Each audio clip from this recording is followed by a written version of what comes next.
firmly committed, as I said, to the president's objective, which he's been abundantly clear on, and I want to repeat.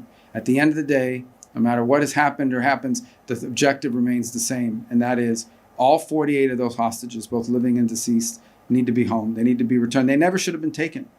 What happened on October 7th was an act of unparalleled barbarism, and what's happened since then have been repeated acts of unparalleled barbarism on the part of Hamas.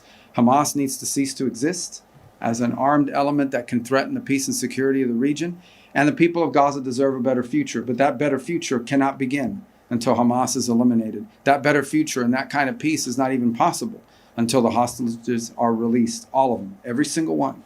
And so that's what we continue to be focused on. That's what the president wants to see happen. And that's what you can count on our unwavering support and commitment to see come to fruition. Thank you. Thank you very much. Mr. Secretary, do you think that it's possible to military disband? Thank you. Susan, can you just state your name and the outfit you're from? Yeah, sure. Hi. Where are you from? Yeah, I'm from Israel. Okay. My name is Liza Rozovsky. I'm from Haaretz. And I want to ask if you still think that the military dismantlement of Hamas is possible. Well, Hamas can surrender tonight if they want, lay down their weapons. The problem is they're a terrorist group, a barbaric group, whose stated mission is the destruction of the Jewish state. So we're not counting on that from happening.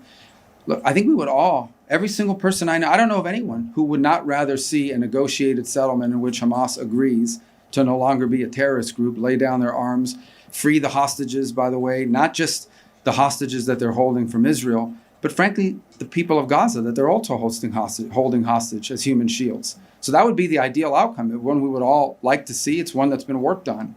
But I think we have to be prepared for the fact that savage, terrorists don't normally agree to things like that. But we'll continue to pursue that route. It's the ideal outcome, but it may require ultimately a concise military operation to eliminate them.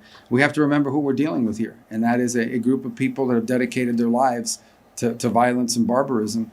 And when you're confronting that hard reality, as much as we may wish that there be a sort of a peaceful diplomatic way to end it, and we'll continue to explore and be dedicated to it, we also have to be prepared for the possibility that that's not going to happen. What are we trying to do in Gaza? You say we're bringing down those towers to intimidate people? We're not bringing down those towers to intimidate people. Those towers are serving as Hamas strongholds.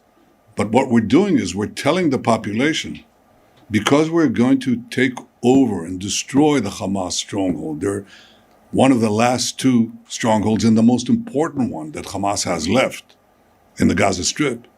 We ask you to leave. And what is Hamas doing? They're asking them to stay because they want to use them as human shields, as they've done from the beginning of the war. And we say, leave, please leave. Do leave, fast, and as fast as you can. And that's what we're doing right now. Hamas is not only telling them, don't leave, but in previous occasions, including a few weeks ago, they shoot them. They shoot women and children in the legs, beginning with the legs, then they go higher if it doesn't work, to keep them in harm's way. So I think that to the extent that the world again is falsely condemning Israel, they should get their priorities and their facts right. It is Israel that is trying to clear the combat zones from civilians. It's Hamas that's trying to keep them in. So we'll continue to do what we can to make sure that they're out of harm's way, and we'll complete our mission, which is to free all our hostages, get them all back, and make sure that Hamas is eliminated.